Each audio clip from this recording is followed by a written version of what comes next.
আসসালামু আলাইকুম alright so hey guys this is me Jiar Jasim and welcome back to our official YouTube channel. তো finally আজকের ব্লগটা অনেকটা ইন্টারেস্টিং হতে চলেছে, কারণ আমরা যাচ্ছি লেবাননের সুন্দর একটা বিচে, যেটা একেবারে দেখতে কক্সবাজারের মতো একটা বিচ, এবং আমার বাসা থেকে হয়তোবা 10-15 মিনিটের রাস্তা। তো চলেন, এখন আমি ট্যাক্সিকে কল দিয়েছি, ট্যাক্সি আসছে, রাস্তায় অলরেডি আছে। তো আপনাদের সাথে ট্যাক্সিতে দেখা হচ্ছে। আমি আমার বাসা থেকে নিচে নামতেছি ট্যাক্সি দিয়ে।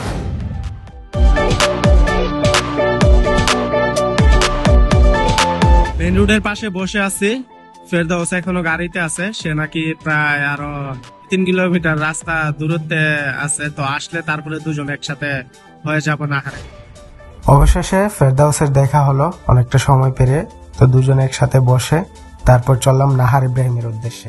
তো আমরা নাহার ইব্রাহিম ব্রিজের নিচে নামছি গাড়ি দিয়ে আইসা। তো এখন আমরা হেঁটে হেঁটে যাচ্ছি একটু।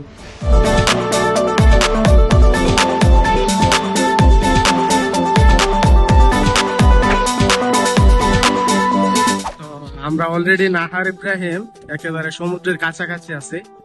কক্সবাজারে যেরকম সিন্ডিকেট চলে, প্রত্যেকটা দেশে আমার মনে হয় এরকম সি বিচে মানে বিচে এরকম টুকটাক সিন্ডিকেট চলে। এখানে অনেক জায়গায় আপনার সেম জায়গা সেম বিচ, টাকা বেশি নেয়, আবার অনেক জায়গায় কম নেয়।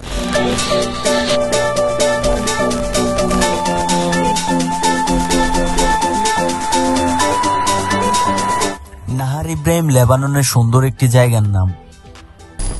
মেইন রোডের পাশাপাশি একদিকে রয়েছে উঁচু উঁচু পাহাড়, আর অন্যদিকে রয়েছে ভূমধ্যসাগর।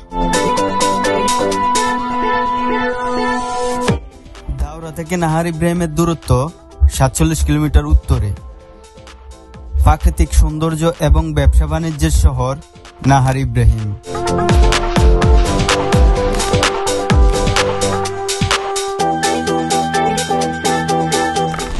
আমার কাছে বেশ ভালো লেগেছে, কারণ আমি বাংলাদেশের সব থেকে বড় সমুদ্র সৈকত কক্সবাজার যাইনি। এই দূর প্রবাসে এত ব্যস্ত জীবন, সাপ্তাহিক ছুটির দিনে এই যেন ঈদ লেগে যায়। আর নতুন নতুন জায়গা ভ্রমণ করার জন্য সিলেক্ট করে সেই জায়গাগুলো ভ্রমণ করে আসি। এই ভ্রমণ করার ফলে হয়তো বা প্রবাসীদের দুঃখ কষ্ট অথবা ডিপ্রেশন গুলো কেটে যায়। তো আমাদের গোসল করা শেষ, তারপর এখন আমরা চলে যাব দাওরার উদ্দেশ্যে। কেমন লাগছে দাদু? অনেক ভালো লাগছে, কারণ দীর্ঘ 5 বছর পর আমি সমুদ্রের ভিতরে গোসল করতে পারছি নিজের। গোসল দিছ? মিছা কথা কওকে সাইডে থাইকে কচ্ছপের মতো হাতে আইসা পড়ছো। এটাই বাস্তব।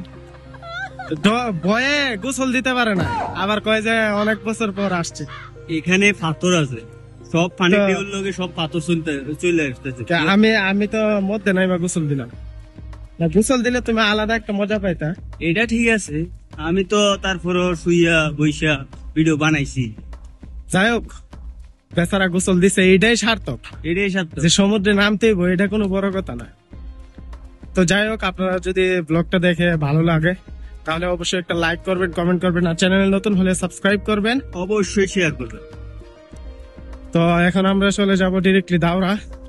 এর থেকে বেশি একটা সময় লাগবে না, হয়তো বা 10-15 মিনিট।